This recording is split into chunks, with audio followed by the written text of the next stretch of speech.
राधे राधे दोस्तों। अगर आप हमारे चैनल पर नए हैं तो कृपया चैनल को लाइक, सब्सक्राइब और शेयर करना ना भूलें। बहुत समय पहले की बात है। एक राजा था और उसके पुत्र राजकुमार को शिकार का अत्यंत शौक था। प्रतिदिन वह अपने अश्व पर सवार होकर जंगल की ओर निकल पड़ता। जैसे ही राजकुमार अपने शिकार अभियान पर निकलता, रानी का मन चिंताओं से भर जाता।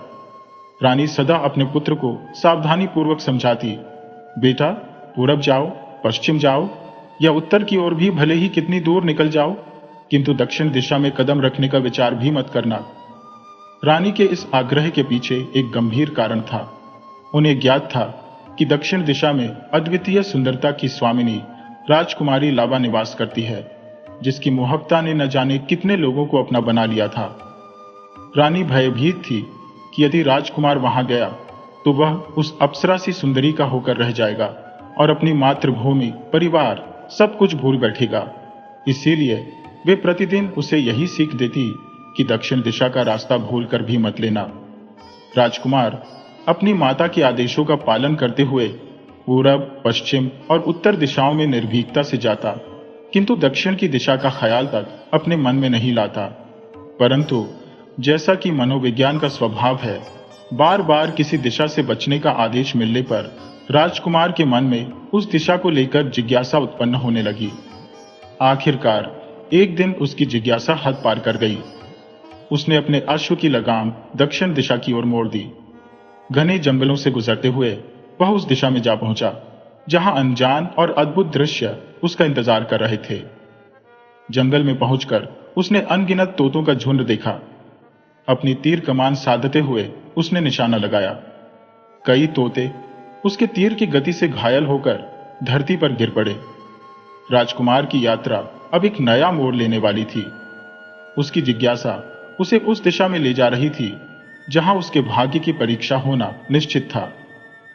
राजकुमार ने जब अपने सधे हुए निशाने से तोतों के झुंड को तितर बितर कर दिया तो अधिकांश तोते भयभीत होकर आसमान की ओर उड़ गए, लेकिन एक तोता वहीं डटा रहा। ये कोई साधारण तोता नहीं था। उसका नाम हीरामन था और वह तोतों का राजा माना जाता था। हीरामन ने अपनी बुलंद आवाज में अन्य तोतों को फटकारते हुए कहा, अगर तुमने मुझे इस संकट में अकेला छोड़ दिया तो मैं राजकुमारी लावा से तुम्हारी शिकायत कर दूंगा। यह सुनते ही सभी तोते जो डरकर भाग चुके थे वापस लौट आए और साहस के साथ राजकुमार पर आक्रमण करने लगे। तोतों का ऐसा साहस और हीरामन की धमकी सुनकर राजकुमार आश्चर्यचकित रह गया। उसने पूछा, ये राजकुमारी लावा कौन है? वह कहाँ रहती है? लेकिन उसके प्रश्न पर सारे तोते चुप्पी साध गए। राजकुमार ने फिर से वही सवाल किया, तुम राजकुमारी लावा को कैसे जानते हो? उसका निवास स्थान क्या है? इस बार हीरामन ने गंभीर स्वर में कहा, तुम राजकुमारी इलावा तक कभी नहीं पहुंच सकते। उसके साथ अन्य तोते भी एक सुर में वही बात दोहराने लगे। यह सुनकर राजकुमार का मन खिन्न हो गया। क्रोध और निराशा में उसने अपनी तीर कमान जमीन पर पटक दी और उदास होकर अपने घोड़े पर सवार होकर राजमहल लौट आया। महल में लौटने के बाद राजकुमार ने अपने दैनिक कार्यों में खुद को व्यस्त रखने की कोशिश की, लेकिन राजकुमारी लावा का ख्याल उसके दिल और दिमाग पर इस कदर हावी हो गया था कि वह उससे मुक्त नहीं हो पा रहा था। उसकी उदासी गहराने लगी और हीरामन तथा तोतों की बातें उसकी स्मृतियों में गूंजने लगी। राजा और रानी ने अपने पुत्र की बढ़ती उदासी को महसूस किया। दोनों ही अत्यधिक चिंतित थे। उन्होंने उसे समझाने और उसका मन बहलाने की बहुत कोशिश की, लेकिन वह अपनी उलझनों में उलझा रहा। एक दिन जब रानी ने उससे उसकी उदासी का कारण पूछा तो राजकुमार ने झिझकते हुए सच्चाई बता दी। उसने कहा, मैं राजकुमारी इलावा से मिलना चाहता हूं। वह कहाँ रहती है? राजकुमार की यह बात सुनकर राजा और रानी एक पल के लिए स्तब्ध रह गए। उन्होंने उससे कहा, हमें नहीं पता वह कहाँ रहती है। लेकिन राजकुमार ने अडिग स्वर में कहा, तो फिर मुझे आज्ञा दीजिए। चाहे इलावा दुनिया के किसी भी कोने में हो, मैं उसे अवश्य खोज निकालूंगा। राजा और रानी राजकुमार के इस निश्चय को सुनकर मौन हो गए। राजकुमार के संकल्प ने उसकी आंखों में नई चमक भर दी थी, मानो उसकी उदासी की परतों के पीछे एक नई यात्रा की शुरुआत छिपी हो। राजा और रानी ने अपने बेटे से कहा, पुत्र, ये हठ छोड़ दो। तुम हमारी एकमात्र संतान हो, तुम्हारी सुरक्षा से बढ़कर हमारे लिए कुछ नहीं। परंतु राजकुमार ने अपनी दृढ़ता व्यक्त करते हुए उत्तर दिया, मैं इस अभियान पर अवश्य जाऊंगा, चाहे मृत्यु ही क्यों ना आ जाए। मैं या तो राजकुमारी इलावा को खोजकर लौटूंगा या फिर कभी वापस ना आऊंगा। इन दोनों परिस्थितियों में आप मुझे भूल जाइए। राजकुमार की यह अड़िग हठ देखकर राजा और रानी विवश हो गए। अंततः राजा ने उसके मार्ग के लिए पर्याप्त धनराशि साथ बांध दी और रानी ने अपने हाथों से स्वादिष्ट लड्डू बनाकर उन्हें रूमाल में लपेट दिया। रानी ने प्यार भरे स्वर में कहा, पुत्र, ये लड्डू साथ ले जाओ, जब भूख लगे तो इन्हें खा लेना। राजकुमार ने अपने माता पिता का आशीर्वाद लिया, उनकी ओर श्रद्धा से हाथ जोड़कर नमन किया और अपने सुसज्जित घोड़े पर सवार हो गया। वह शस्त्रों से सुसज्जित था और साहसिक यात्रा के लिए पूरी तरह तैयार। नगर से निकलते हुए वह शीघ्र ही सघन जंगल में जा पहुंचा। दोपहर की तपती धूप में जब सूर्य अपने प्रचंड रूप में था, राजकुमार के माथे पर पसीना बहने लगा। घंटों की यात्रा के बाद थकावट से बेहाल उसने आराम के लिए कोई ठिकाना ढूंढने का निश्चय किया। तभी उसकी नजर एक शांत जलाशय पर पड़ी, जिसके किनारे एक घना छायादार वृक्ष खड़ा था। राजकुमार ने अपने घोड़े को वहां रोका, कुछ पल विश्राम किया और फिर जलाशय में स्नान करने चला गया। स्नान के बाद भूख ने उसे घेर लिया। तभी उसे अपनी मां के दिए हुए लड्डुओं का स्मरण हुआ। उसने रूमाल से एक लड्डू निकाला ही था कि उसने एक छोटी चींटी को अपने पास आते देखा। राजकुमार ने सोचा, भूख तो सभी को लगती है, चाहे वह छोटी हो या बड़ी। उसने लड्डू का एक टुकड़ा चींटी के आगे रख दिया। कुछ ही पलों में कई और चींटियां वहां पहुंच गईं। राजकुमार ने हंसते हुए कहा, लो, तुम सब भी खाओ, और लड्डू को कुचलकर उनके आगे रख दिया। जैसे ही उसने दूसरा लड्डू निकाला, चींटियों का झुंड और बड़ा हो गया। राजकुमार ने मुस्कुराते हुए कहा, वाह, यहां तो पूरी सेना आ पहुंची है। चलो, तुम सबके लिए यह भी सही। उसने दूसरा लड्डू भी मसलकर उनके लिए फैला दिया। तीसरा लड्डू निकालने तक चींटियों का एक और बड़ा दल वहां आ पहुंचा। राजकुमार ने हंसते हुए कहा, चलो, ये भी ले लो। तुम्हारी इस मेहनत और अनुशासन के आगे तो कोई भूखा नहीं रह सकता। उसने आखिरी लड्डू भी चींटियों को समर्पित कर दिया और रूमाल झाड़कर वहीं रख दिया। चींटियां जितना खा सकती थी खाती और उससे कहीं अधिक भोजन अपने बिल्लों की ओर ढोने लगती। राजकुमार इस दृश्य को देखकर मंत्रमुग्ध था। वह सोचने लगा कि प्रकृति की यह छोटी सी रचना भी कितनी अनुशासित और सामूहिक प्रयासों की प्रतीक है। आखिर ये लड्डू समाप्त होने से पहले ही चींटियों की रानी वहां पहुंची। उसने अपने साथी चींटियों को संबोधित करते हुए कहा, देखो, इस राजकुमार ने हमें अपने भोजन में हिस्सा देकर बड़ा उपकार किया है। इसे हम कभी नहीं भूलेंगे। फिर रानी ने राजकुमार से कहा, आपने भूख से तड़पती हम सभी का पेट भरा है। जब भी आप किसी संकट में पड़े, हमें याद कीजिएगा, हम आपकी सहायता के लिए आएंगे। राजकुमार ने विनम्रता से चींटी रानी का धन्यवाद किया और फिर घोड़े पर सवार होकर अपनी यात्रा जारी रखी। कुछ ही देर बाद जंगल में एक गगनभेदी दहाड़ गूंज उठी। घोड़ा भयभीत होकर पीछे हटने लगा और राजकुमार को उसे काबू में करने में काफी मशक्कत करनी पड़ी। आगे बढ़ने पर राजकुमार ने देखा कि एक शेर दर्द में दहाड़ रहा था। वह बार बार अपने पंजे को ऊपर उठाकर नीचे पटक रहा था। जंगल की विचित्रताओं से सतर्क राजकुमार सोचने लगा, कहीं यह कोई चाल तो नहीं। लेकिन जैसे ही उसकी नजर शेर के पंजे पर गई, उसने देखा कि उसमें कांटा धंसा हुआ था और खून बह रहा था। शेर की हालत देखकर राजकुमार को उस पर दया आ गई। वह घोड़े से उतरकर धीरे धीरे शेर के पास गया। शेर कराहते हुए बोला, कृपया मेरी मदद करो, मेरे पंजे से ये कांटा निकाल दो। राजकुमार ने सतर्कता से उत्तर दिया, अगर मैं तुम्हारी मदद करूं तो तुम मुझे खाओगे तो नहीं? शेर ने वचन दिया, मैं तुम्हें किसी प्रकार की हानि नहीं पहुंचाऊंगा। यह सुनकर राजकुमार ने अपनी कटार निकाली और शेर के पंजे के पास बैठकर कांटा निकालने लगा। जैसे ही कांटा निकला, शेर दर्द से एक आखिरी बार गरजा और फिर शांत हो गया। उसने राहत की सांस ली। अचानक राजकुमार ने पास से किसी और शेर के गर्जन की आवाज सुनी। शेर ने उसे सावधान करते हुए कहा, यह मेरी पत्नी है। वह यह सुनकर आ रही है कि मैं संकट में हूं। तुम तुरंत कहीं छिप जाओ। शेर ने राजकुमार को सुरक्षित स्थान पर छिपा दिया। कुछ ही पलों में शेरनी वहां पहुंच गई। शेर ने उसे अपनी चोट और राजकुमार की मदद के बारे में बताया। शेरनी ने गंभीर स्वर में पूछा, वह दयालु इंसान कहाँ है जिसने तुम्हारी मदद की? शेर ने उत्तर दिया, मैंने उसे सुरक्षा का वचन दिया है। शेरनी ने सहमति में सिर हिलाया और कहा, क्या तुम मुझे कृतज्ञ समझते हो? जिसने हमारे ऊपर उपकार किया हो उसकी जान लेना तो हमारे स्वभाव के विपरीत होगा। उसे धन्यवाद देना हमारा कर्तव्य है। शेर ने आवाज लगाई, राजकुमार, अब बाहर आ जाओ। राजकुमार बाहर आया और शेर व उसकी पत्नी ने अत्यधिक कृतज्ञता व्यक्त की। शेर अपने घाव के कारण चलने फिरने में अक्षम था और उसकी देखभाल के लिए राजकुमार ने वहीं रुकने का निश्चय किया। हर दिन राजकुमार शेर के पंजे को धोता, उसकी पट्टी बदलता और उसे आराम देता। मात्र 3-4 दिनों में शेर पूरी तरह स्वस्थ हो गया और फिर से दौड़ने लगा। शेर और उसकी पत्नी एक मनुष्य द्वारा इतना परोपकार देखकर अत्यंत प्रसन्न हुए। जब राजकुमार ने अपनी यात्रा आगे बढ़ाने की बात की तो शेर और उसकी पत्नी ने वचन दिया, यदि तुम कभी किसी संकट में पड़ो तो हमें पुकारना, हम तुरंत सहायता के लिए हाजिर होंगे।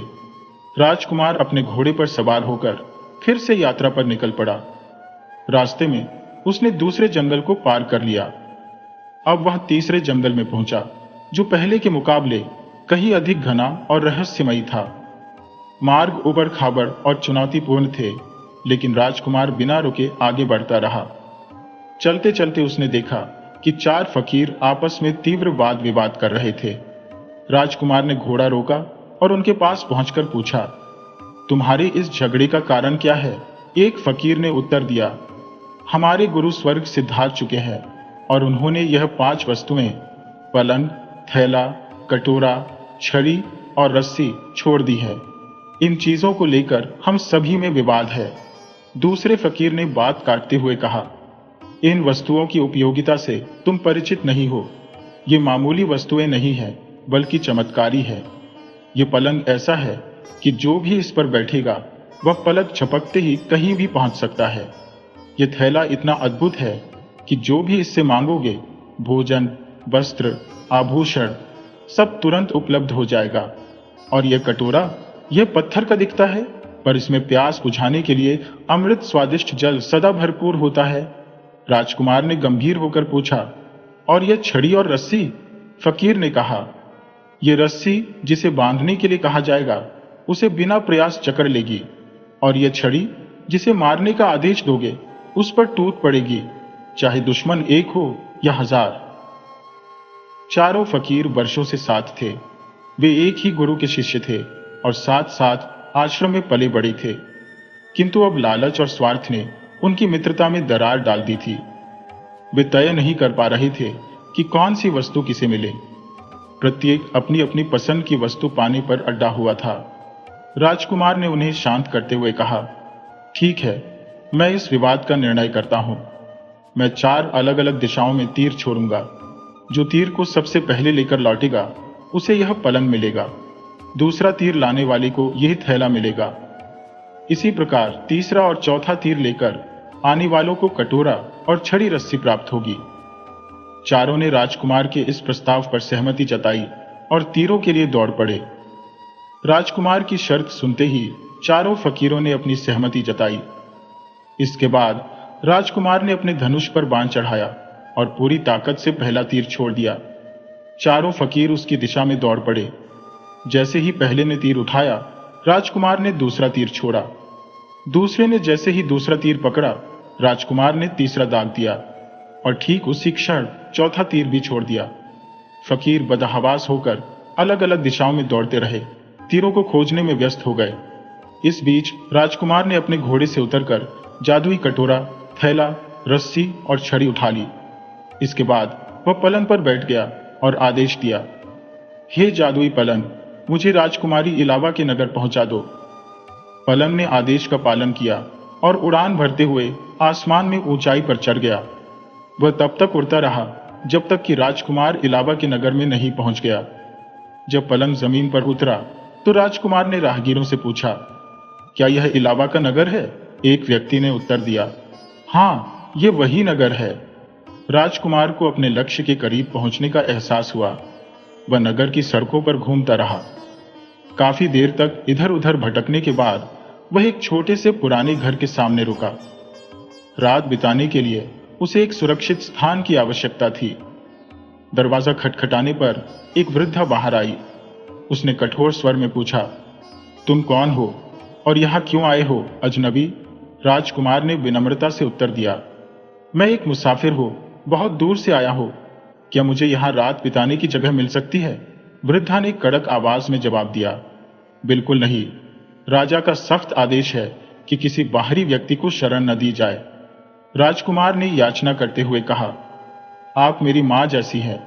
कृपया मुझे केवल एक रात के लिए सिर छिपाने की जगह दे दीजिए।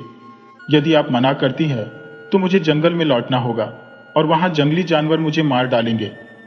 वृद्धा ने उसे बार बार मना किया, लेकिन आखिरकार उसकी दयालुता जाग उठी। उसने राजकुमार को घर के अंदर आने दिया। बातचीत के दौरान वृद्धा ने राजकुमार को चेतावनी दी, तुम जिस उद्देश्य से यहां आए हो वह अत्यंत कठिन है। राजा, जो इस नगर का शासक है, बहुत क्रूर और निर्दयी व्यक्ति है। उसने न जाने कितने राजकुमारों को राजकुमारी से विवाह करने के प्रयास में जान से मार दिया है। राजकुमार ने वृद्धा की बात को अनसुना कर दिया और कहा, मैं राजकुमारी इलावा से विवाह का निर्णय लेकर यहां आया हूं। चाहे कुछ भी हो जाए, मैं पीछे नहीं हटूंगा। वृद्धा ने गहरी सांस लेते हुए कहा, यदि तुमने यह निर्णय लिया है तो तुम्हें राजा की 3 कठिन शर्तों को पूरा करना होगा। यदि तुम असफल हुए तो तुम्हें अपनी जान गंवानी पड़ेगी। राजकुमार ने आत्मविश्वास के साथ कहा, मैं हर परीक्षा के लिए तैयार हूं। वृद्धा उसकी साहसिकता देखकर चुप हो गई, लेकिन वह जानती थी कि यह रास्ता कांटों से भरा हुआ है। राजा ने उन सभी को निर्ममता से मौत के घाट उतार दिया। बुढ़िया ने गंभीर स्वर में कहा, बेटा, जीवन एक अनमोल तोहफा है। इसे किसी असंभव स्वप्न के पीछे नष्ट करना समझदारी नहीं है। मेरी बात मान लो और राजकुमारी लावा से विवाह का विचार त्याग कर अपने घर लौट जाओ। राजा हर किसी पर अपनी इच्छाएं थोपता है और जो उसकी शर्तें पूरी करने में विफल रहता है उसे जीवन से हाथ धोना पड़ता है। इससे बेहतर होगा कि तुम इस असंभव ख्याल को अपने दिल से निकाल फेंको। बुढ़िया ने राजकुमार को बार बार समझाने की कोशिश की, लेकिन उसका दृढ़ निश्चय टस से मस नहीं हुआ। इतने में ही बुढ़िया ने कहा, राजा के सिपाही तुम्हारी तलाश में होंगे और यहां किसी भी समय पहुंच सकते हैं। राजा के सिपाही घर तक आ पहुंचे और राजकुमार को राज दरबार चलने का आदेश दिया। दरबार में राजा ने उसे चुनौतीपूर्ण स्वर में देखा और कहा, तो तुम मेरी बेटी लावा से विवाह करना चाहते हो? राजकुमार ने दृढ़ता से उत्तर दिया, जी हां, और मेरी आपसे विनती है कि आप स्वयं अपनी बेटी का हाथ मेरे हाथ में सौंप दें। राजा ठहाका मारते हुए बोला, राजकुमारी का हाथ पाने के लिए कुछ शर्तें हैं। अगर तुम उन्हें पूरा कर सके तो लावा तुम्हारी होगी, लेकिन अगर असफल रहे तो तुम्हें अपनी जान से हाथ धोना पड़ेगा। राजा ने इशारा किया और सेवकों ने दरबार के बीचों बीच सरसों का एक विशाल ढेर जमा दिया। राजा ने कहा, यह ढेर पूरे 40 किलो है। अगर तुम एक दिन के भीतर इसका तेल निकालने में सफल हो गए तो मैं तुम्हें एक और दिन का जीवन दूंगा, अन्यथा अगली सुबह तुम्हारे जीवन की अंतिम सुबह होगी। राजकुमार यह सुनकर चिंता में पड़ गया। उसने सोचा, इतनी सारी सरसों का तेल मैं एक दिन में कैसे निकाल सकता हूं? अगर ऐसा न कर सका तो राजा मुझे मरवा देगा। लेकिन उसे अपने प्राणों की उतनी चिंता नहीं थी जितनी राजकुमारी लावा को हार जाने की। तभी उसे चींटियों की रानी से किया गया वादा याद आया। जैसे ही उसने उसे याद किया, चींटियों की रानी पलक झपकते ही वहां प्रकट हो गई और बोली, ओ राजकुमार, तुम इतने चिंतित क्यों हो? राजकुमार ने सरसों के ढेर की ओर इशारा करते हुए कहा, इतनी सारी सरसों का तेल मैं अकेला कैसे निकाल सकता हूं? अगर यह नहीं हुआ तो सुबह होते ही राजा मुझे मरवा देगा। चींटी की रानी मुस्कुराई और बोली, बस इतनी सी बात है, तुम चिंता छोड़कर आराम से सो जाओ। सुबह जब तुम जागोगे तो सारा तेल तैयार मिलेगा। यह हमारा काम है। यह सुनकर राजकुमार बहुत प्रसन्न हुआ और निश्चिंत होकर सोने चला गया। अगली सुबह सरसों का सारा तेल निकालकर रखा गया था। राजकुमार तेल लेकर दरबार में पहुंचा। राजा ने तेल को देखा, लेकिन खुशी के बजाय उसका क्रोध और बढ़ गया। वह बोला, ठीक है, तुमने यह शर्त पूरी कर ली, लेकिन अभी मैं अपनी बेटी का विवाह तुमसे नहीं कर सकता। अगर उसे पाना है तो तुम्हें 2 भयानक राक्षसों से युद्ध करना होगा। वर्षों पूर्व राजा ने 2 विकराल राक्षसों को बंदी बनाया था। उन्हें मारने का साहस न जुटा पाने के कारण उसने भव्य लोहे के पिंजरे बनवाकर उन्हें कैद कर दिया।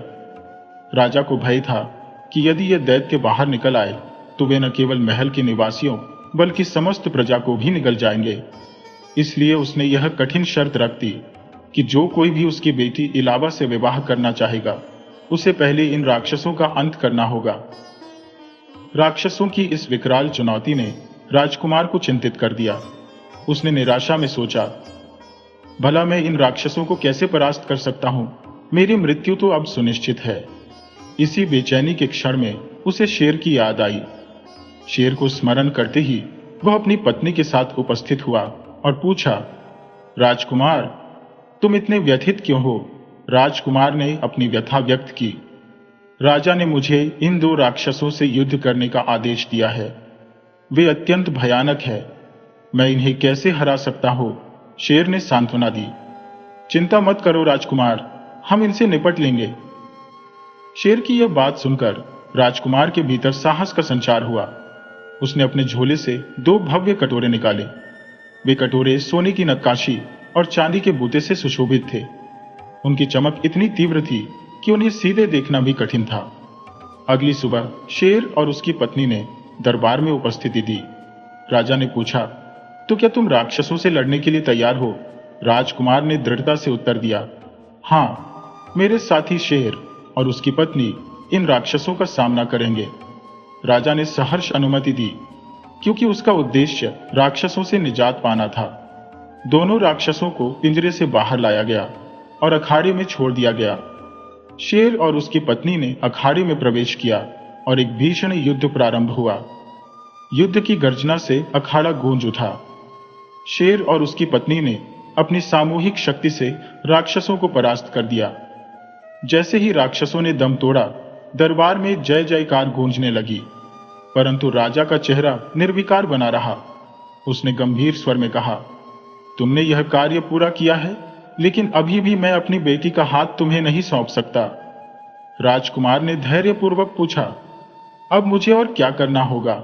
राजा ने उत्तर दिया, आसमान में एक ऊंचे स्थान पर मैंने एक ड्रम रखवाया है। यदि तुम उसे बजाकर दिखा सको तो मैं इस शर्त को भी मान लूंगा।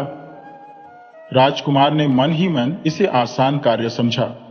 उसने अपने जादुई पलंग को स्मरण किया। पलंग तत्काल प्रकट हुआ और बोला, क्या आज्ञा है राजकुमार? राजकुमार ने कहा, मुझे उस ऊंचाई तक ले चलो जहां ड्रम रखा है। पलंग ने तुरंत उसे आसमान में पहुंचाया। वहां पहुंचकर राजकुमार ने ड्रम को बजा दिया। सफलतापूर्वक कार्य पूरा कर वह दरबार में लौटा, लेकिन राजा ने अब भी अपनी बेटी का विवाह उससे करने से इनकार कर दिया। वह बोला, तुमने बहादुरी और चतुराई से इन शर्तों को पूरा किया है, परंतु मेरी सहमति अभी अधूरी है। राजा ने अपनी बेटी का विवाह उसी युवक से करने का वचन दिया जो उसकी सभी शर्तों को पूरा कर सके। अब तक एक राजकुमार हर शर्त को सफलतापूर्वक पूरा कर चुका था, लेकिन राजा की आखिरी शर्त ने उसकी हिम्मत को हिला दिया। राजा ने दरबार के पास खड़े एक पुराने और मोटे पेड़ की ओर इशारा किया। वह पेड़ इतना विशाल था कि उसके तने को देख किसी का भी सिर चकरा जाए। राजा ने राजकुमार को मोम की एक आरी थमाते हुए कहा, इस आरी से कल सुबह तक इस तने को 2 हिस्सों में काट दो। राजकुमार का चेहरा उतर गया। उसने कभी नहीं सोचा था कि ऐसी असंभव शर्त उसके सामने आ सकती है। मोम की आरी से उस मोटे तने को काटना नामुमकिन लग रहा था। भारी मन से वह अपने कमरे में लौटा और सोचने लगा कि अगली सुबह उसकी मृत्यु तय है। उदास और निराश राजकुमार बुढ़िया के पास पहुंचा, जिसने पहले भी उसकी मदद की थी। उसने कहा, माई, पहली शर्त चींटियों की मदद से पूरी हो गई। दूसरी शर्त राक्षसों को हराने में मेरी पत्नी और मेरे शहरवासियों ने मदद की। तीसरी शर्त में पलंग ने ड्रम बनकर काम किया, लेकिन अब यह चौथी शर्त मोम की मामूली आरी से इतना मोटा तना कैसे काटा जा सकता है? इसका कोई उपाय मुझे नहीं सूझ रहा। बुढ़िया ने उसकी बात सुनी और मुस्कुराई। उसने कहा, तुम राजकुमारी लावा के पास जाओ, वह तुम्हारी मदद जरूर करेगी। राजकुमार तुरंत राजकुमारी के पास गया। राजकुमारी उसे देखकर मुस्कुराई और पूछा, तुम इतने उदास क्यों हो राजकुमार? राजकुमार ने सारी बात बताई और कहा, कल मेरा आखिरी दिन है, मैं यह शर्त पूरी नहीं कर पाऊंगा। तुम्हारे पिता मुझे अवश्य मार डालेंगे। राजकुमारी लावा ने गहरी सांस ली और कहा, घबराओ मत, जैसा मैं कहती हूं वैसा ही करना। उसने अपने सिर से एक बाल तोड़ा और राजकुमार की ओर बढ़ाते हुए कहा, इस बाल को पेड़ के तने पर रख देना और धीरे धीरे कहना, राजकुमारी लावा ने तुम्हें 2 हिस्सों में कट जाने का आदेश दिया है। फिर मोम की आरी से उस बाल पर आहिस्ता आहिस्ता चलाना। राजकुमार ने वैसा ही किया। अगली सुबह वह मोम की आरी और राजकुमारी के दिए हुए बाल के साथ पेड़ के पास पहुंचा।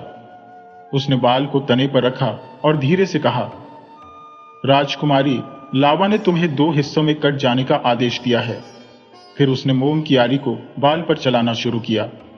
जैसे ही आरी बाल को छूती, पेड़ का मोटा तना खुद ब खुद 2 हिस्सों में बंटने लगा। कुछ ही देर में तना साफ तौर पर 2 टुकड़ों में बंट चुका था।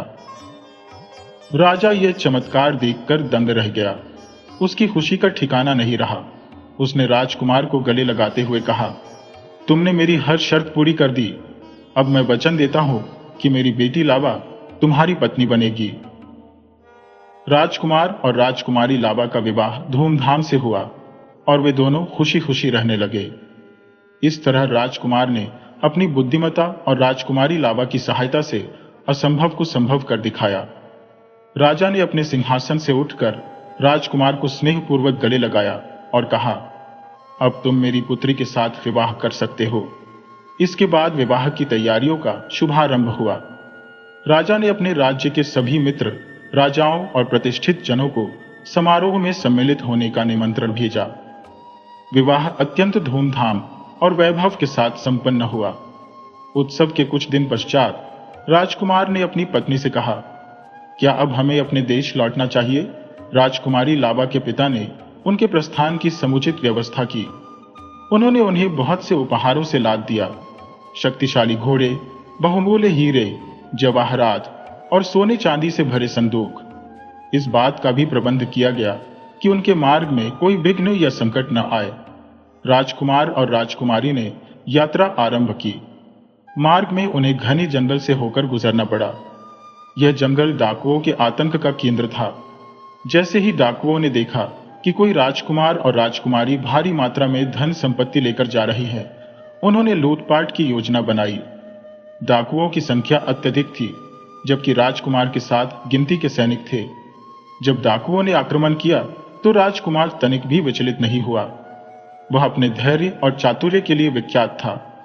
उसने तुरंत अपने झोले से एक अद्भुत रस्सी और एक विशेष डंडा निकाला। यह रस्सी इतनी चमत्कारी थी कि डाकुओं को जैसे ही छुआ, उन्होंने अपने आप को बंधा हुआ पाया। वही डंडा स्वयं ही डाकुओं की मरम्मत करने लगा। डाकुओं ने अपनी जान बचाने के लिए करुणा की गुहार लगाई। उनकी हालत दयनीय हो चुकी थी। राजकुमार को उन पर दया आ गई और उसने उन्हें जीवन में पुनर्डकैती न करने की चेतावनी देकर छोड़ दिया। इस तरह राजकुमार और राजकुमारी ने अपनी यात्रा को रोमांचक और अविस्मरणीय बना दिया। वे अपने देश लौटे और आनंद पूर्वक जीवन बिताने लगे। राजकुमार ने अपने जादुई पलंग, झोले, कटोरे, छड़ी और रस्सी को सदैव अपने पास रखा। आवश्यकता पड़ने पर वह इनका कुशलता पूर्वक उपयोग करता था। प्रिय मित्रों, यदि आपको यह कथा मनमोहक लगी हो तो कृपया हमारे चैनल को लाइक करें, सब्सक्राइब करें और इसे अधिक से अधिक शेयर करें।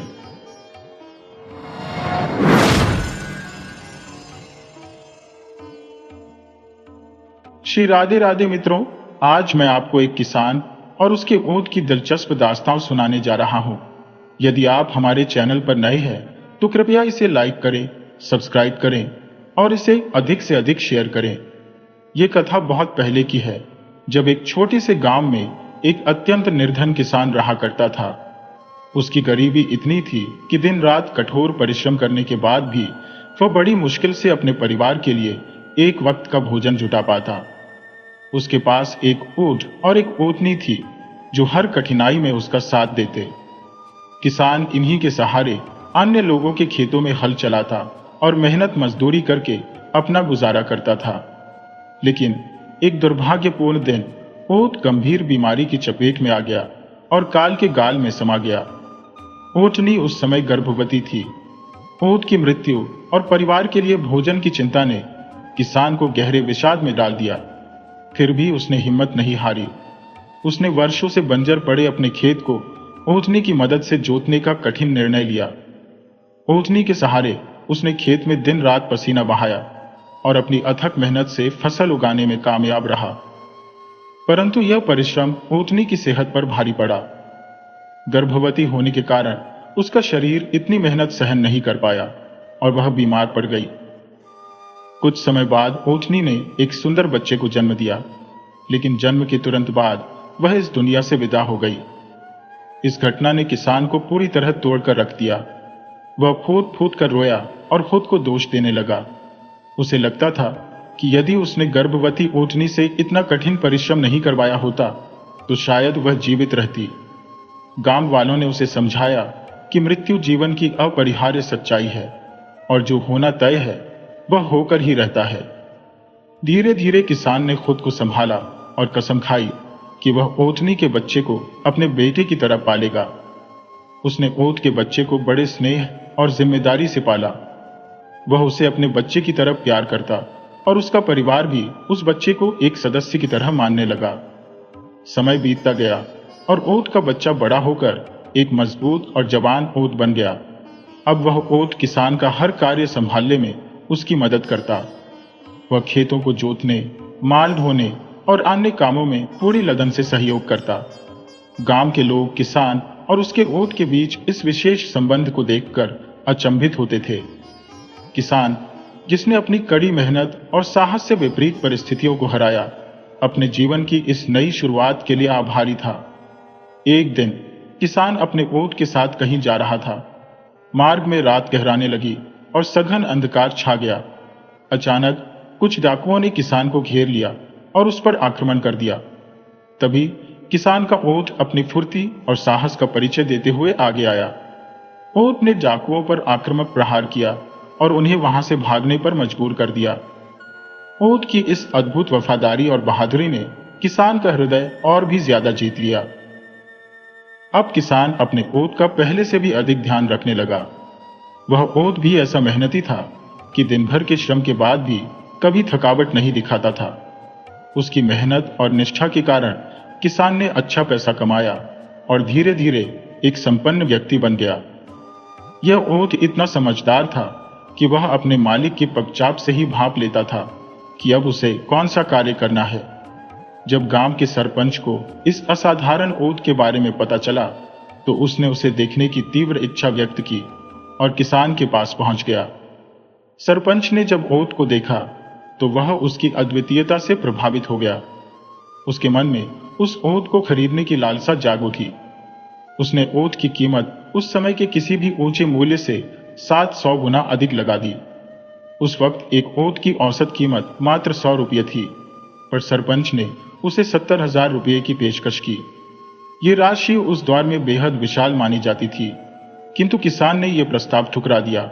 उसने कहा, यह ऊँट कोई साधारण जानवर नहीं है, ये मेरा बेटा है, मेरी जान है। अगर आप पूरी दुनिया की दौलत भी मेरे सामने रखते तब भी मैं इसे बेचने के लिए तैयार नहीं हो सकता। किसान की यह बात उसके पुत्र ने सुन ली। पुत्र के मन में लालच ने जन्म लिया। उसने अपने पिता से कहा, पिताजी, आखिर यह ऊँट एक जानवर ही तो है। जानवर कभी इंसान की संतान नहीं बन सकता। आप क्यों इसे औलाद की तरह पाल रहे हैं? क्या आपको हमारी चिंता नहीं है? क्या आप नहीं चाहते कि हम भी अमीर बने, हमारे पास भी दौलत और ऐश्वर्य हो? पुत्र की बात सुनकर किसान को गहरा आघात लगा। उसने गुस्से में बेटे को एक तमाचा जड़ते हुए कहा, आज तू जो यह चैन की रोटी खा रहा है वह इसी ऊँट की वजह से है। यह ऊँट नहीं होता तो आज तेरा पिता इस दुनिया में जिंदा नहीं होता। तू अगर धन और ऐशो आराम के पीछे भागना चाहता है तो भाग ले, लेकिन याद रख, अगर तूने मेरे इस बेटे, मेरे ऊंट को कोई नुकसान पहुंचाने की कोशिश की तो मैं तुझे कभी माफ नहीं करूंगा। किसान के इस दृढ़ संकल्प ने साबित कर दिया कि उसके लिए ऊंट महज एक जानवर नहीं, बल्कि जीवन की अनमोल धरोहर था। इस बात को सुनकर बेटे के भीतर क्रोध की ज्वाला भड़क उठी।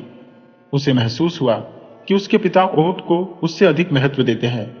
उसने ठान लिया कि वह इस ऊंट से प्रतिशोध लेकर रहेगा। समय बीतता गया। ऊंट अब बूढ़ा और अशक्त हो चुका था और किसान तो उसकी पत्नी भी उम्र के पड़ाव पर आ पहुंचे थे। बेटा, जो अब युवा और ताकतवर हो चुका था, अपने भीतर ऊंट के प्रति गहरी नफरत और बदले की भावना लिए घूम रहा था। एक दिन बेटे ने कहा, पिताजी, बारिश हो रही है, मैं खेत जोतने जा रहा हूं। पिता ने उसे समझाया, बेटा, खेत में कंकड़ पत्थर बहुत है, हमारा ऊंट अब कमजोर हो चुका है, यह इतना भार नहीं उठा पाएगा। लेकिन अब घर की बात दूर बेटे के हाथ में थी। सास ससुर जो वृद्ध हो चले थे, बेटी की बात मानने लगे थे। उसने पिता से तर्क करते हुए कहा, यह जानवर अब किसी काम का नहीं रहा, इसे घर में रखने का क्या लाभ, यह केवल हमारा खर्चा बढ़ा रहा है, इसे या तो भगा दो या फिर मार डालो। ऊंट, जो सदा से अपने मालिक को पिता के समान मानता था, सब कुछ सुन और समझ रहा था, लेकिन वह अपने स्वभाव में स्नेह और निष्ठा को बनाए रखे हुए था।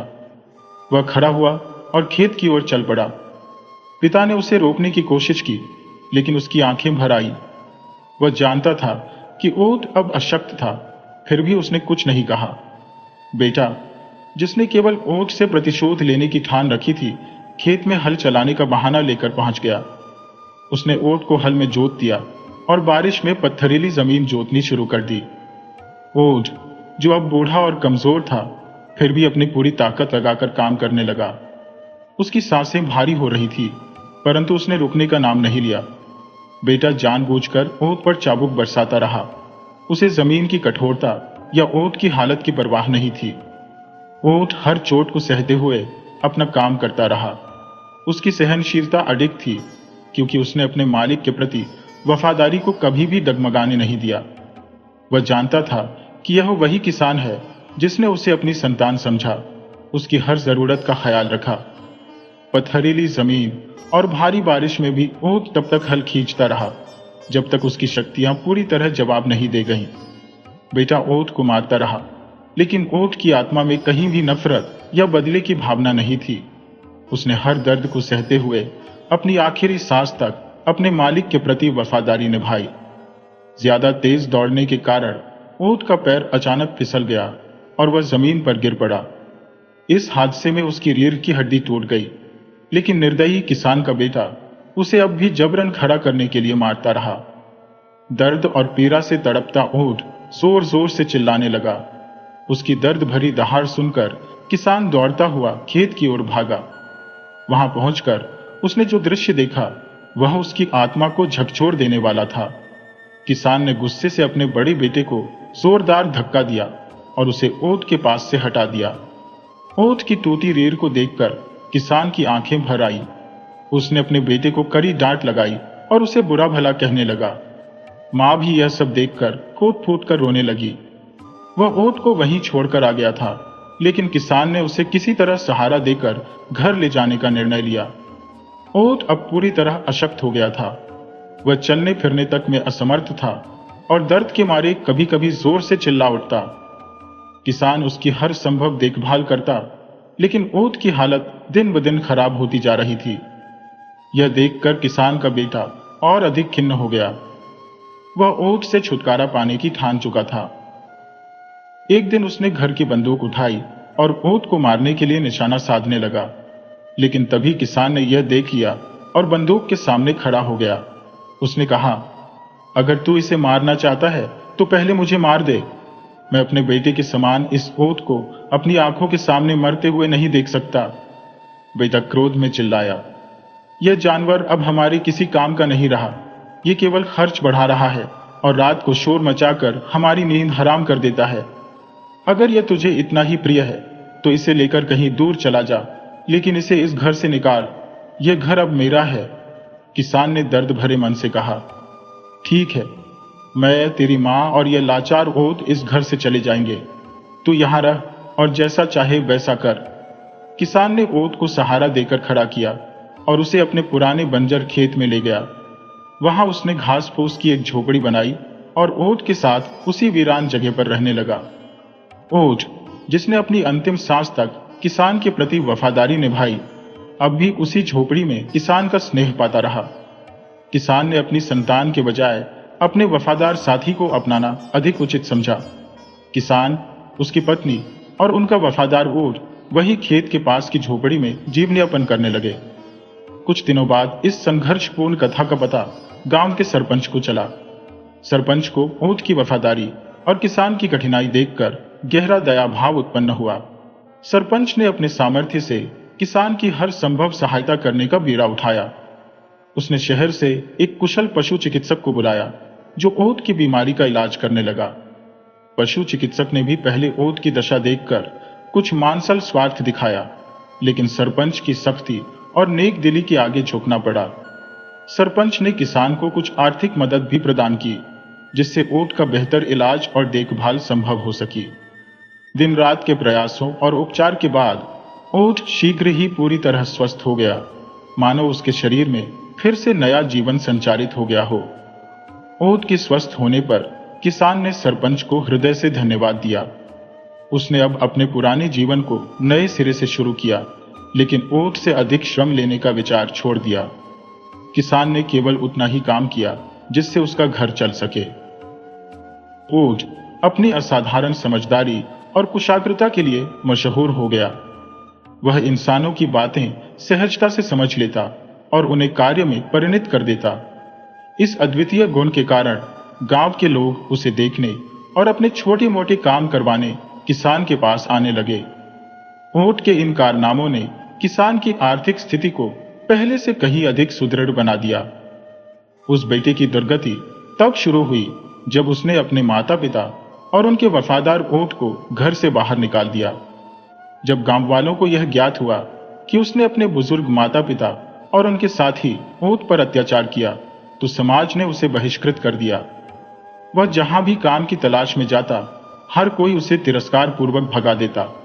उसकी इतनी दुर्दशा हो गई कि न तो उसे किसी से भोजन के लिए एक कौर भीख में मिलता और न ही कोई सहानुभूति। जो थोड़ी बहुत पूंजी उसने पहले संचित कर रखी थी, वह भी धीरे धीरे समाप्त हो गई। अब उसकी स्थिति इतनी दयनीय हो गई थी कि वह भूखों मरने के कगार पर पहुंच गया। जब उसे अपने कृत्य पर पछतावा हुआ, तो उसने अपने माता पिता से माफी मांगने का निर्णय किया। हिम्मत जुटाकर जब वह अपने माता पिता के पास पहुंचा, तो उसके पिता ने उसे कठोरता से घर से बाहर निकाल दिया। अपनी गलती का एहसास होते ही उसने अपने पिता के चरण पकड़कर रोते हुए माफी मांगी, लेकिन उसका पिता इस बार तनिक भी पिघला नहीं। ये दृश्य देखकर वफादार ओट, जो पूरे समय शांत खड़ा था, उसकी ओर बढ़ा और किसान के पास जाकर मानो उनसे बेटे को माफ करने की विनती करने लगा। ओट की वफादारी और प्रार्थना देखकर किसान का हृदय द्रवित हो गया। उसने अपने बेटे को माफ कर दिया और उसे घर में रहने की अनुमति दी। बेटे ने अपनी भूल के लिए माफी मांगी और वचन दिया कि वह आगे से सदा अपने माता पिता और ओट का सम्मान करेगा। धीरे धीरे परिवार में फिर से स्नेह और सौहार्द का वातावरण बनने लगा। ओट, जो कभी इस परिवार का तिरस्कृत सदस्य बन गया था, अब पुनः उसकी केंद्रीय धुरी बन गया। गांव के लोग ओट की समझदारी और वफादारी की चर्चा करते हुए उसे देखने के लिए किसान के घर पर आने लगे। इस कहानी से यह संदेश मिलता है कि जानवर अपनी वफादारी और सच्चाई से कभी विचलित नहीं होते, चाहे परिस्थितियां कैसी भी हो। उनकी निष्ठा इंसानों के लिए एक प्रेरणा है। अंततः परिवार प्रेम और एकता के साथ रहने लगा और उनका जीवन सुख शांति से भर गया। राधे राधे। यदि आपको यह कथा प्रेरणादायक लगी हो तो कृपया इसे दूसरों के साथ शेयर करें।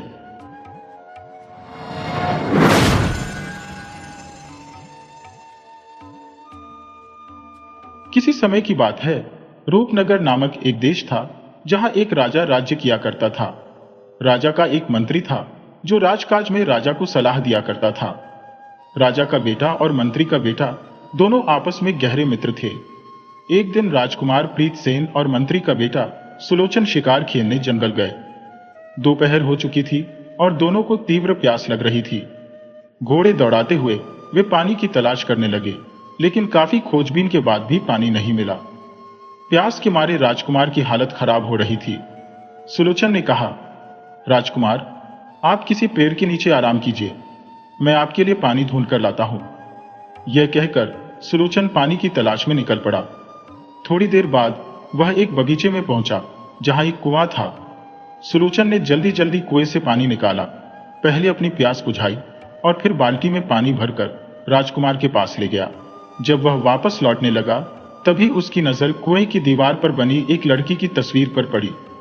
सुलोचना कुछ देर तक तस्वीर को देखता रहा और फिर उसे राजकुमार की याद आई। वह पानी लेकर राजकुमार के पास पहुंचा। पानी पीने के बाद राजकुमार ने पूछा, यह पानी कहां से लाए हो सुलोचना? सुलोचन ने उत्तर दिया, पास ही एक बगीचा है, उसमें एक कुआं है और वहीं से मैं पानी लाया हूं। राजकुमार ने कहा, अब मुझे अच्छा महसूस हो रहा है, चलो उस बाग में चलते हैं। यह कहकर दोनों बाग की ओर चल पड़े। बाग में पहुंचकर राजकुमार कुएं के पास गया और उसकी नजर कुएं पर बनी उस लड़की की तस्वीर पर पड़ी। तस्वीर देखते ही राजकुमार अपने होश खो बैठा। वह कहने लगा, यह तस्वीर इतनी सुंदर है तो यह लड़की सचमुच कितनी सुंदर होगी। मुझे इससे प्रेम हो गया है। अब मैं इस तस्वीर वाली लड़की से ही शादी करूंगा। यह सुनकर सुलोचना घबरा गया और कहने लगा, राजकुमार, ना जाने यह तस्वीर कब से बनी हुई है। यह लड़की सचमुच में भी कहीं है या नहीं, यह भी पता नहीं। वह जिंदा है या मर गई, इसका भी कोई अंदाजा नहीं है। मुझे लगता है कि किसी ने यूं ही नकली तस्वीर बना दी है। भला हम इस तस्वीर वाली लड़की को कैसे ढूंढ सकते हैं? राजकुमार तस्वीर के पास बैठ गया और कहने लगा, अगर सचमुच यह लड़की मर गई है तो मैं भी यहीं पर अपनी जान दे दूंगा। मेरे दोस्त सुलोचन, मैं इस लड़की के बिना इस दुनिया में नहीं रह सकता। सुलोचन ने जब राजकुमार की ऐसी हालत देखी तो वह डर गया। राजकुमार ने कहा, सुलोचन, अगर तुम सचमुच मेरे दोस्त हो तो जाओ और इस तस्वीर वाली लड़की का पता करो। यह कहाँ रहती है? यह कौन है? सुलोचना मन ही मन सोचने लगा कि अगर वह राजकुमार की बात नहीं मानता तो यह उसके और उसके परिवार के लिए अच्छा नहीं होगा। साथ ही राजकुमार भी इस लड़की के दुख में जान दे देगा। अगर वह राजकुमार को छोड़कर वापस राज्य की ओर लौटेगा तो भी उसकी खैर नहीं। वह राजकुमार से कहने लगा, अपने आप को संभालो राजकुमार, जरा उठो तो सही। हमें कम से कम अगले गांव तक तो जाना ही होगा। हम वहीं जाकर पता लगाएंगे कि यह तस्वीर किसकी है। राजकुमार ने कहा, नहीं, अब मैं यहां से नहीं उठूंगा। यहां पेड़ों की छांव है, ठंडा पानी है, मीठे फल है और सबसे बढ़कर यह तस्वीर यहां पर है। तुम जाओ, जब तक तुम इस तस्वीर वाली लड़की को यहां लेकर नहीं आओगे मैं यहां से नहीं जाऊंगा। अंततः तंग आकर सुलोचन ने राजकुमार को उसी बाग में छोड़ दिया और तस्वीर वाली लड़की की तलाश में निकल पड़ा। मंत्री का बेटा सुलोचना चलते चलते गांव में पहुंचा और वहां के लोगों से बगीचे के बारे में पूछताछ करने लगा कि इस बगीचे का मालिक कौन है। उनमें से एक आदमी ने बताया कि यह एक सौदागर का लगवाया हुआ बगीचा है और मुसाफिरों के आराम के लिए और उनकी प्यास बुझाने के लिए कुआं भी उसी ने बनवाया था। कुछ नौकरों का इंतजाम भी किया गया था जो वहां से गुजरने वाले राहगीरों को खाना खिलाते और पानी पिलाते थे।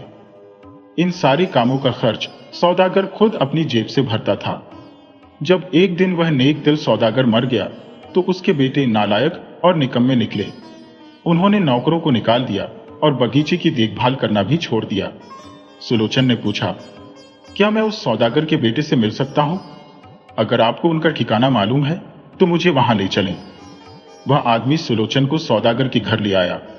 दरवाजा खटखटाने पर सौदागर का बड़ा बेटा बाहर निकला। सुलोचन ने पूछा, क्या गांव से बाहर जंगल में जो बगीचा है वह आपका है? सौदागर का बेटा कहने लगा, जी हां, वह मेरा ही है और वह कुआं भी मैंने ही बनवाया है। सुलोचन ने पूछा, क्या आप बता सकते हैं कि वह कुआं बनाने वाले कौन थे? सौदागर का बेटा बोला, वो कुआं बनाने वाले मजदूर यहां से थोड़ी ही दूर एक दूसरे गांव में रहते हैं। इसके बाद सुलोचन ने कुएं को बनाने वालों का नाम पता मालूम करके वहां से चल दिया। दूसरे गांव में पहुंचकर वह उन मजदूरों के पास पहुंचा जिन्होंने कुआं बनाया था। वहां पर एक बूढ़े आदमी ने सुलोचन का स्वागत किया और रात भर उसे अपने यहां ठहराया। सुलोचना के पूछने पर उसने बताया, हां, कुआं मैंने ही बनाया था। सुलोचन ने पूछा, तो फिर आप जानते होंगे कि कुएं पर किसकी तस्वीर बनी है। बूढ़े आदमी ने कहा, बेशक वह कुआं मैंने ही बनाया था, लेकिन उस पर जो तस्वीर बनी है वह मेरे बड़े भाई ने बनाई थी। अगर आप वहां जाकर उनसे मिलें तो आपको तस्वीर के बारे में आसानी से पता चल जाएगा। सुलोचना सोचने लगा कि यह आदमी खुद ही इतना बूढ़ा है तो इसके बड़े भाई की उम्र कितनी होगी, वह जिंदा होगा भी या नहीं। यह सोचता हुआ सुलोचन अगले गांव की तरफ चल दिया। ढूंढते ढूंढते वह उस आदमी के घर जा पहुंचा, लेकिन यह आदमी उस पहले वाले आदमी से काफी जवान मालूम पड़ता था। सुलोचन ने पूछा, यहां से कुछ दूर जंगल में जो बगीचा है उसके कुएं पर तस्वीर आपने ही बनाई थी? जी हां, तस्वीर मैंने और भाई साहब ने मिलकर बनाई है, उस आदमी ने उत्तर दिया। मगर मैं यह नहीं जानता कि वह तस्वीर किसकी है। मैंने तो सिर्फ उस तस्वीर में रंग ही भरे थे। उसका असली खांचा तो भाई साहब ने ही बनाया था। शायद वही जानते होंगे कि यह तस्वीर किसकी है। सुलोचन ने पूछा, क्या आपके भाई साहब आपके साथ नहीं रहते? जी, पहले तो रहते थे, उस आदमी ने बताया, लेकिन बाद में हालात कुछ ऐसे हो गए कि हम दोनों को अलग अलग होना पड़ा। लेकिन अभी भी वह कुछ ही दूरी पर एक गांव में रहते हैं। अगर आप वहां जाकर पता करेंगे कि नंदी का घर कौन सा है तो गांव का बच्चा बच्चा आपको उनका पता बता सकता है। सुलोचन ने उस आदमी से विदा ली और उसके बड़े भाई नंदी साहब से मिलने के लिए दूसरे गांव में चल पड़ा। सचमुच नंदी साहब को गांव का बच्चा बच्चा जानता था। सुलोचना को बड़ी ही आसानी से उनका घर मिल गया। उस आदमी को देखकर सुलोचन की आंखें खुली की खुली रह गईं। सुलोचन कहने लगा, मैं आपके पास एक बहुत ही जरूरी काम से आया हूं, लेकिन उससे पहले एक बात जो मुझे हैरान कर रही है वह यह कि आप तो बिल्कुल जवान हैं, जबकि आपके छोटे भाई आपसे बूढ़े नजर आते हैं। नंदी साहब ने मुस्कुराकर बताया, मेरे सबसे छोटे भाई की पत्नी उसका कहना नहीं मानती। वह कहता, कुछ है तो उसकी पत्नी करती कुछ और है। इसी दुख और चिंता के कारण वह अपनी उम्र से 3 गुना बड़ा नजर आता है। चिंता और दुख 100 बीमारियों की एक बीमारी है। मेरे मंझले भाई की पत्नी अपने पति का कभी कभी ही कहना मानती है, इसीलिए आपने देखा होगा कि मेरा मंझला भाई इतना ज्यादा बूढ़ा नहीं है। जबकि मेरी पत्नी मेरा हर कहना मानती है तो मुझे कोई भी दुख या चिंता नहीं है, इसीलिए मैं जवान दिखाई देता हूं। खैर, आप यह सब बातें छोड़िए, आप बताइए कि आप मुझसे मिलने के लिए क्यों आए हैं। सुलोचन ने सारी बात विस्तार से बता दी और फिर कहने लगा, बाग वाले कुएं में तस्वीर आपने ही बनाई है। वह किस औरत की तस्वीर है? मैं उसकी तलाश में निकला हूं। नंदी साहब कहने लगे, अरे तुम उसके बारे में मत ही पूछो। वह कोई औरत नहीं बल्कि एक राजकुमारी है। कोई भी उस राजकुमारी को हासिल नहीं कर सकता। सुलोचना कहने लगा, देखो, मैं भी एक राजकुमार का खास मित्र हूं। मेरे राजकुमार ने कहा है कि जब तक वह उस राजकुमारी से मिल नहीं लेगा वह उस बाग में ही पड़ा रहेगा। ऐसी हालत में आपको मेरी सहायता करनी होगी। हुजूर, आपकी बात बिल्कुल सही है, लेकिन मुश्किल तो यह है कि इस लड़की से मिलना तो दूर, उसकी तरफ कोई देख भी नहीं सकता। तो फिर आपने उसकी तस्वीर कैसे बना ली? सुलोचन ने पूछा। नंदी साहब कहने लगे, कुछ समय पहले की बात है। मैं एक बार उस राजकुमारी के राज्य से गुजर रहा था। मैं नाव पर बैठा हुआ नदी के दूसरी तरफ जा रहा था कि तभी राजकुमारी वहां अपनी सहेलियों के साथ सैर करने के लिए आई। मैंने राजकुमारी की परछाई जब पानी में देखी तो अपनी नाव वहीं पर रोक ली। मैंने तुरंत एक कागज पर राजकुमारी की कच्ची पक्की तस्वीर बना ली। मैंने एक बार भी हिम्मत नहीं की कि उस राजकुमारी की तरफ आंख उठाकर भी देख सकूं। शायद राजकुमारी और उसकी सहेलियां भी यही सोच रही थी कि मैं नाव में कोई चीज ठीक कर रहा हूं। जल्दी जल्दी मैं अपना सारा काम खत्म करके वह कागज अपने साथ रख लिया। अपनी नाव मैंने आगे बढ़ा दी। जब मैं नदी के दूसरे किनारे पर पहुंचा और मैंने वापस महल की तरफ देखा तो राजकुमारी और उसकी सहेलियां वहां नहीं थी। इस घटना के कुछ दिन बाद मैं अपने मंझले भाई से मिलने गया तो पता चला कि वह आजकल एक कुएं पर कारीगरी कर रहा है। मैं भी उसके साथ उस कुएं पर पहुंच गया। मेरा भाई भी बहुत अच्छे फूल पत्ते बनाता है। कुएं पर पहुंचकर वह तो अपने काम में लग गया और मैंने कुएं की दीवार पर राजकुमारी की तस्वीर बना दी। मेरे मंझले भाई ने देखते ही देखते उसमें रंग भर दी और यह वही तस्वीर थी जो आपको मुझ तक खींच कर ले आई है। सुलोचना चुपचाप उसकी कही हुई बातें सुन रहा था। और फिर कहने लगा, सचमुच मैं आपसे मिलकर बहुत ही खुश हुआ हूं। अब मैं चलता हूं। राजकुमार बेसब्र से मेरा इंतजार कर रहा होगा। जाते जाते सुलोचन ने पूछा, आपने उस राज्य का क्या नाम बताया था? जी, तुलसी नगर। मुझे जो कुछ भी मालूम था मैंने आपको बता दिया। आप तुलसी नगर जाइए, शायद आपका काम बन जाए। सुलोचना वहां से चला गया। चलते चलते वह तुलसी नगर जा पहुंचा, जहां नगर के बीचों बीच एक नदी बहती थी और उस नदी के किनारे राजा का महल था। वहां पहुंचते ही सुलोचन को पता चला कि वहां के राजा के नियम और कानून बहुत ही सख्त है। कोई भी आदमी महल के आसपास नहीं घूम सकता, कोई भी महल की खिड़की की तरफ नजर नहीं उठा सकता, क्योंकि वहां पर राजकुमारी बैठती थी। जो कोई राजकुमारी की खिड़की की तरफ देखता उसकी आंखें निकलवा दी जाती, और अगर कोई इशारा करता तो उसके हाथ कटवा दिए जाते। यह सारी बातें मालूम करने के बाद सुलोचन ने अपना भेष बदल लिया। वह एक लड़की का रूप धारण कर लेता है। उसने बाजार से बहुत ही सुंदर सुंदर चूड़ियां खरीदी और महल के पास से गुजरने लगा। थोड़ी थोड़ी देर में वह बहुत ही बारीक आवाज में पुकारता, शाही चूड़ियां ले लो, निराली चूड़ियां ले लो। चूड़ी वाली की आवाज सुनकर कई औरतों ने उसे बुला लिया, लेकिन उसने इन चूड़ियों की कीमत इतनी अधिक बताई कि सभी औरतों को कहना पड़ा, सचमुच ये चूड़ियां तो कोई राजकुमारी ही पहन सकती है। 2 दिन तक सुलोचना वहीं पर घूमता रहा, और फिर एक दिन राजकुमारी ने महल की खिड़की से झांक कर देखा तो सड़क पर एक सुंदर सी चूड़ी बेचने वाली नजर आई। राजकुमारी ने फौरन एक दासी को भेजकर चूड़ी वाली को अपने पास बुलाया और चूड़ियां खरीदना चाहा। दासी चूड़ी वाली को लेकर राजकुमारी के पास आ गई। सुलोचना राजकुमारी को तरह तरह की चूड़ियां पहनाने लगा, और साथ ही साथ वह ऐसी मजेदार बातें भी करता कि राजकुमारी का उदास मन खिल उठा। वह कहने लगी, अरे चूड़ी वाली, तुम रोज ही इधर आया करो। चाहे हम चूड़ियां खरीदें या ना खरीदें, तुम 2 घड़ी के लिए हमसे रोज मिलकर जाया करो। तुम्हारी मजेदार बातें हमें बहुत ही पसंद आई हैं। सुलोचन कहने लगा, अगर आपकी यही इच्छा है तो मैं यहां पर जरूर आया करूंगी। उस दिन के बाद से सुलोचन प्रतिदिन राजकुमारी के पास आने लगा। एक दिन जब सुलोचना राजकुमारी से मिलकर जल्दी ही अपने घर वापस लौटने लगा तो राजकुमारी बोली, क्योरी, आज क्या बात है? तुम जल्दी ही वापस क्यों जा रही हो? राजकुमारी जी, मेरा पति बीमार है और आज मैं उससे जल्दी लौटने का वादा करके आई हूं। ईश्वर करे कि वह अच्छा हो जाए तो मैं दिन भर यहीं पर रहा करूंगी। दूसरे दिन सुलोचना रोता पीटता हुआ राजकुमारी के पास आया। राजकुमारी समझ गई कि इसका पति मर गया है। राजकुमारी ने दिलासा देते हुए कहा, तुम फिक्र मत करो, आज से तुम मेरे पास ही रहोगी। वैसे भी मैं सोच ही रही थी कि किसी तरह से तुम्हें अपने पास ही रख लूं। सुलोचन, जो कि एक लड़की के वेश में था, वह राजकुमारी से कहने लगा, मैं इस शहर में अकेली हूं। राजकुमारी जी, आपके सिवा मेरा कोई नहीं है। राजकुमारी ने सुलोचन को गले से लगाया और कहने लगी, तुम्हारा इस दुनिया में कोई नहीं है, तो आज से मुझे ही अपना समझो। आज से तुम मेरी नौकरानी नहीं बल्कि मेरी खास सहेली हो। सचमुच राजकुमारी ने जो कहा वह करके भी दिखाया। वह हमेशा सुलोचन को अपने साथ ही रखती, खिलाती पिलाती और घंटों दोनों बाग बगीचे और नदी में सैर करते रहते। एक दिन की बात है, बातों ही बातों में सुलोचन ने राजकुमारी से पूछा, राजकुमारी, आपको याद है जब मैं पहली बार यहां पर आई थी तो आपने मुझसे कहा था कि आप बहुत दिनों के बाद मुस्कुराई हैं, और आज भी मैं देख रही हूं कि आप कुछ चिंता में हैं। राजकुमारी ने कहा, सखी, मैं तुम्हें क्या बताऊं?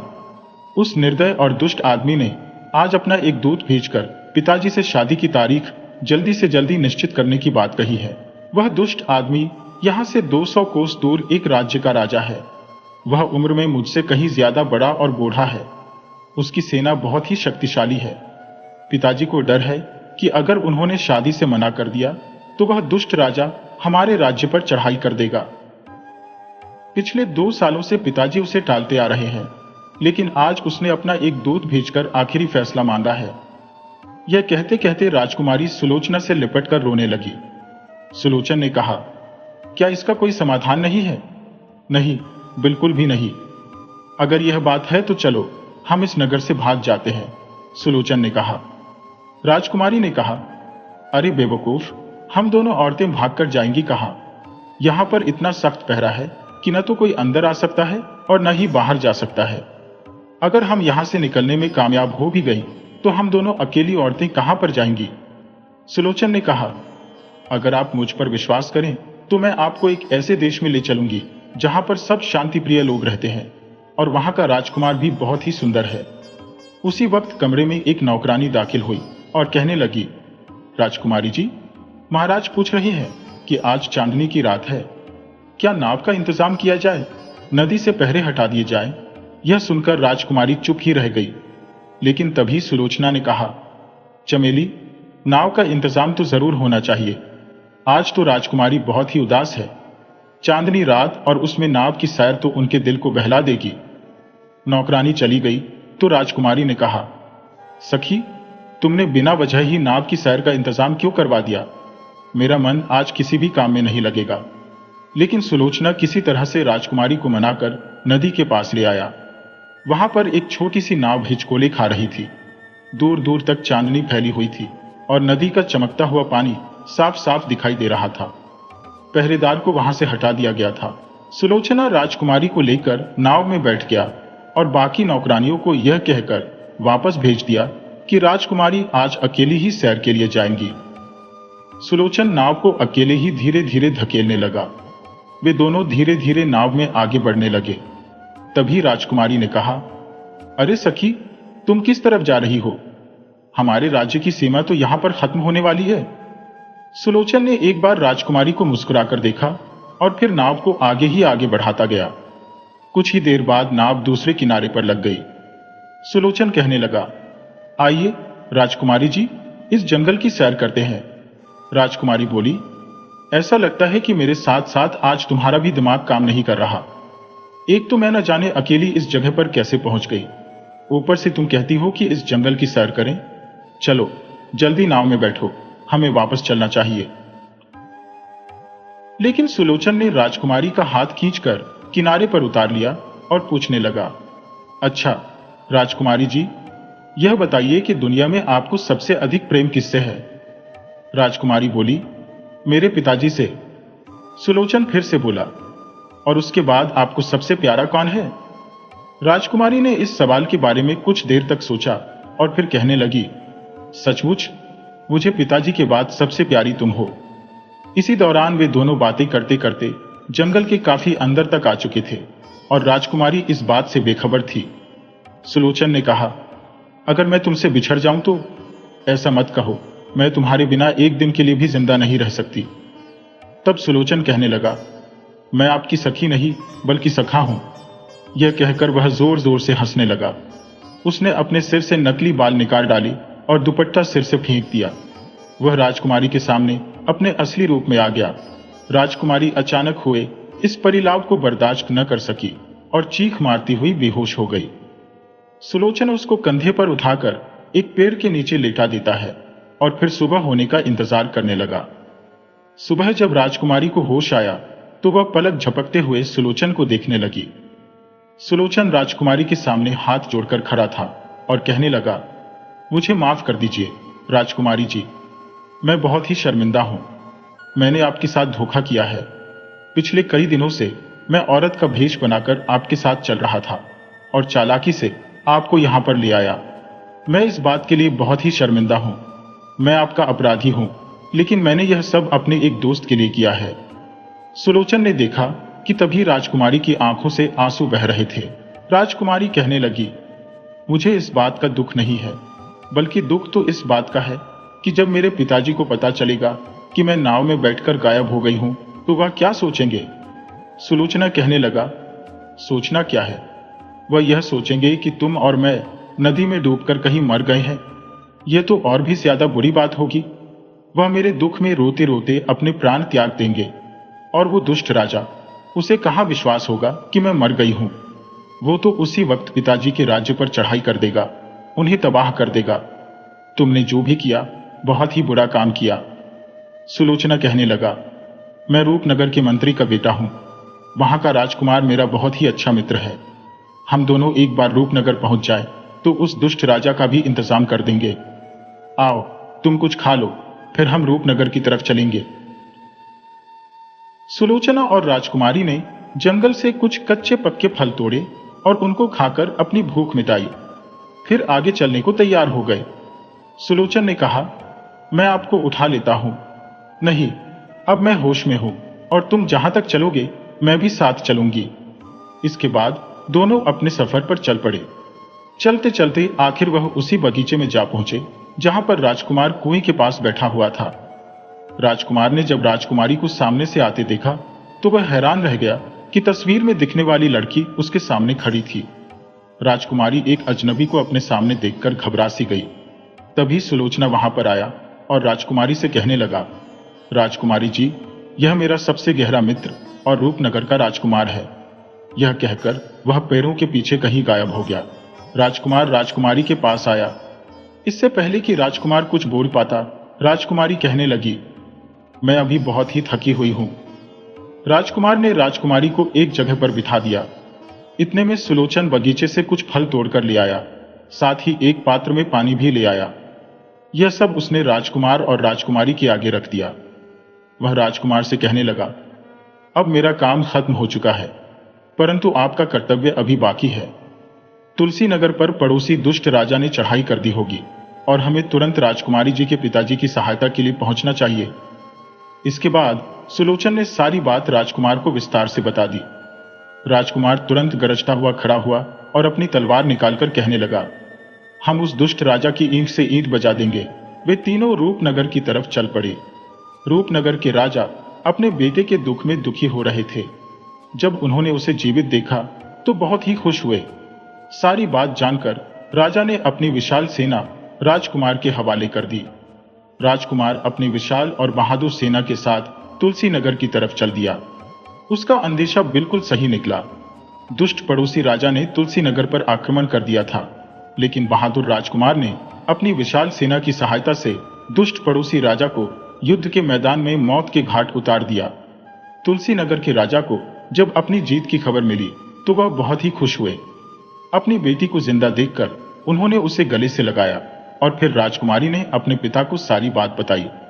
कुछ दिनों तक तुलसी नगर का शाही मेहमान रहने के बाद राजकुमार का विवाह एक शुभ मुहूर्त पर राजकुमारी के साथ कर दिया गया। तो दोस्तों, इसी तरह की मजेदार कहानियां देखने के लिए आप चैनल को सब्सक्राइब कर लीजिए। कहानी आपको कैसी लगी कमेंट बॉक्स में जरूर बताइएगा।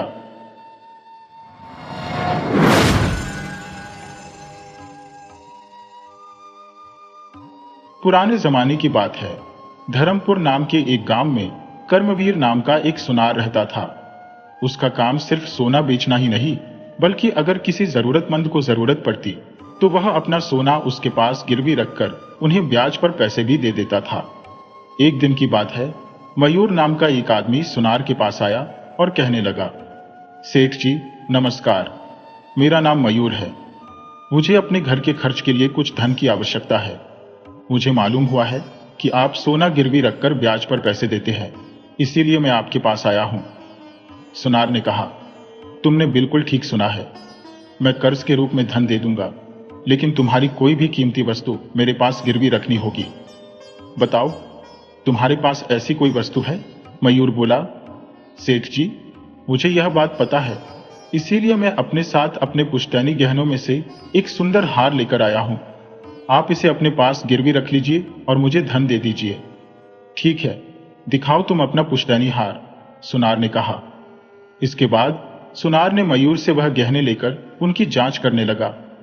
जब उसे इस बात की तसल्ली हो गई कि गहने असली सोने के बने हुए हैं, तो सेठ ने मयूर को कर्ज के रूप में कुछ धन दे दिया और फिर कहने लगा, देखो मयूर, वैसे तो मैं इतनी आसानी से किसी को धन नहीं देता, लेकिन तुम्हें देखकर लगता है कि तुम सचमुच किसी मुसीबत में हो। बस इसीलिए मैंने यह हार गिरवी रखकर तुम्हें पैसे दे दिए हैं। अब जब भी तुम्हारे पास कर्ज चुकाने लायक पैसे हो तो तुम ब्याज समेत मेरी रकम वापस करके अपने गहने ले जा सकते हो। तब तक ये गहने मेरे पास ही पड़े रहेंगे। ठीक है सेठ जी, आपने मेरी जो मदद की उसके लिए आपका बहुत बहुत धन्यवाद। आपकी रकम आपको जल्द से जल्द मैं वापस कर दूंगा और अपने गहने ले जाऊंगा। अब मुझे आज्ञा दीजिए, मैं चलता हूं, मयूर ने कहा और फिर सेठ के पास अपने गहने गिरवी रखकर और कर्ज की रकम लेकर वहां से चला गया। कुछ दिनों के बाद जब मयूर के हाथ में धन आ जाता है तो वह सुनार के पास अपने गहने वापस लेने के लिए उसकी दुकान पर गया। उसे देखकर सुनार कहने लगा, अरे मयूर, कैसे हो? सब ठीक चल रहा है? मुझे लग रहा है कि तुम मेरा कर्ज वापस करने के लिए आए हो। जी हाँ सेठ जी, आपने बिल्कुल ठीक कहा। मुझे जो धन मिलने वाला था वह मिल गया, इसीलिए मैं आपकी रकम वापस करने के लिए आया हूं और अपने गहने वापस ले जाना चाहता हूं। अच्छा, फिर तो तुम रुको, मैं तुम्हारे गहने लेकर आता हूं, सुनार ने कहा। सुनार ने एक पेटी में से मयूर के गहने निकाले और उसे थमा दिए।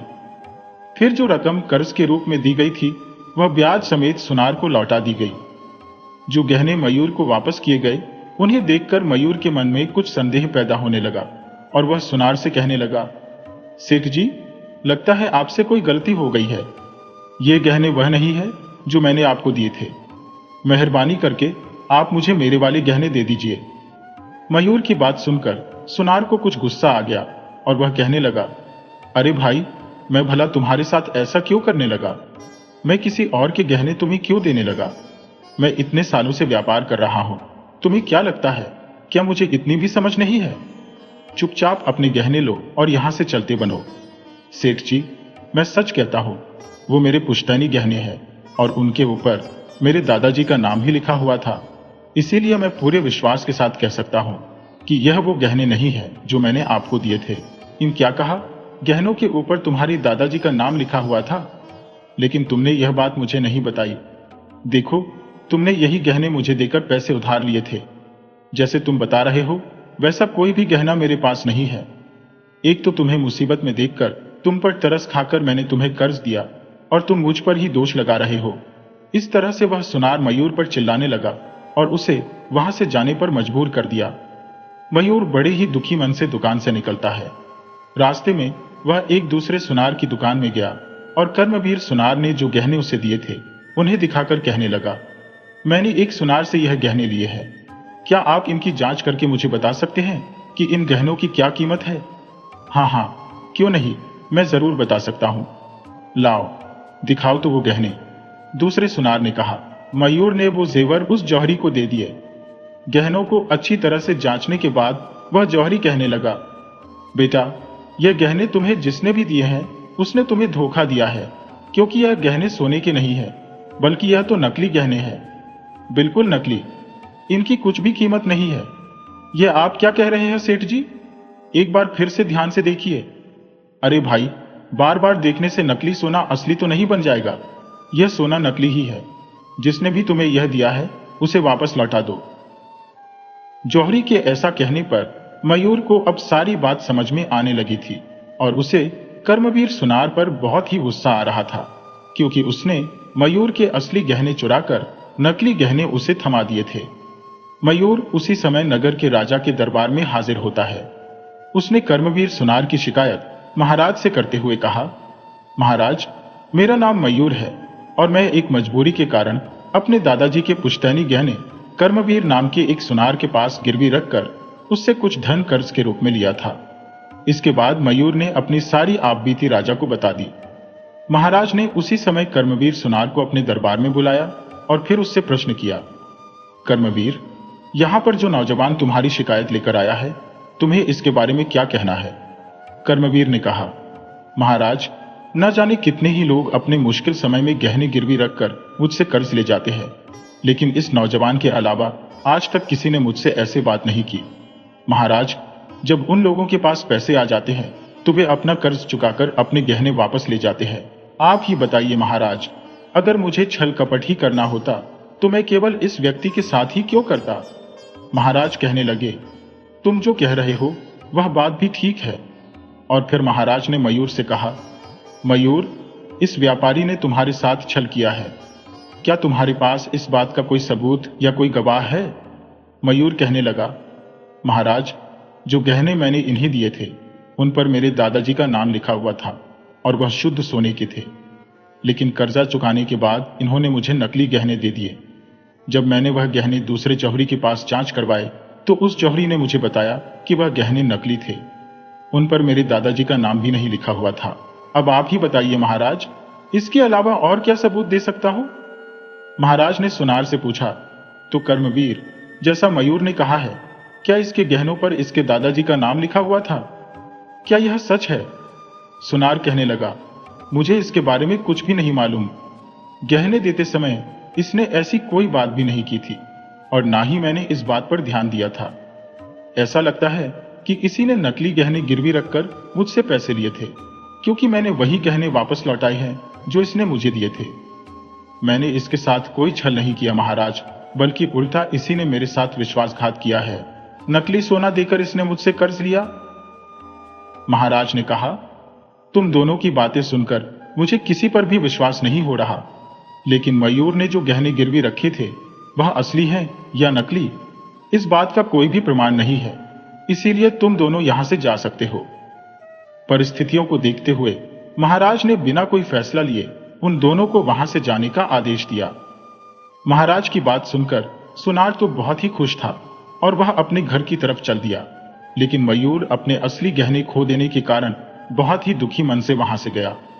उन दोनों के जाने के बाद महाराज ने अपने एक मंत्री को अपने पास बुलाया और कहने लगे, मंत्री जी, आज मैंने दरबार में इन दोनों लोगों का मामला सुना। उसमें मैंने कोई निर्णय नहीं दिया, लेकिन मुझे अनुमान लग गया है कि इन दोनों में से किसके साथ न्याय हुआ है और किसके साथ अन्याय हुआ है। मुझे तो पूरी तरह से उस सुनार कर्मवीर पर संदेह है, वही बेईमान है। आपका इस बारे में क्या विचार है?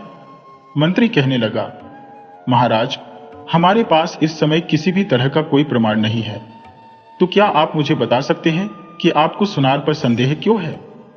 महाराज बोले, मुझे सिर्फ संदेह ही नहीं बल्कि पूरा विश्वास है कि वह सुनार ही असली अपराधी है, क्योंकि सुनार ने कहा था कि उसे नौजवान ने जो जेवर दिए थे वह नकली ही थे। लेकिन कोई भी सुनार नकली सोने को असली सोना समझने की गलती कभी नहीं कर सकता। इसके अतिरिक्त अगर उस नौजवान मयूर को सुनार के साथ धोखा करना ही होता तो वह कर्ज के रूप में ली गई रकम को ब्याज समेत वापस करने आता ही क्यों? अब तुम ही बताओ, क्या यह उचित हो सकता है? इसीलिए मुझे पक्का विश्वास है कि सुनार ने ही उस नौजवान के साथ धोखेबाजी की है। लेकिन अब समस्या यह है कि इस बात का कोई भी सबूत हमारे पास नहीं है जो यह बात साबित कर सके। इसीलिए हमें क्या करना चाहिए मंत्री जी? मंत्री कहने लगा, महाराज, जिस प्रकार आप बता रहे हैं मुझे भी उस सुनार पर ही संदेह हो रहा है। यह भी हो सकता है कि सुनार ने इससे पहले भी कई लोगों के साथ छल किया हो। आप आदेश कीजिए, मैं सिपाहियों को भेजकर उस सुनार को कैद कर लेता हूं, फिर वही सारी सच्चाई बताएगा। नहीं मंत्री जी, अगर उसे इस समय कैद किया गया तो हम उसके अपराध को साबित नहीं कर पाएंगे। मैं चाहता हूं कि उसे रंगे हाथों पकड़ा जाए। इसके लिए हमें सुनार की वह पेटी बरामद करनी होगी जिसमें वह अपने सभी गहने सुरक्षित रखता है। तो कुछ ऐसा किया जाए कि सुनार की वह पेटी हमारे राज दरबार तक पहुंच जाए, तभी हम उस सुनार की बेईमानी को साबित कर सकते हैं। महाराज ने अपने मंत्री को सारी योजना बताई। सारी योजना जानने के बाद मंत्री कहने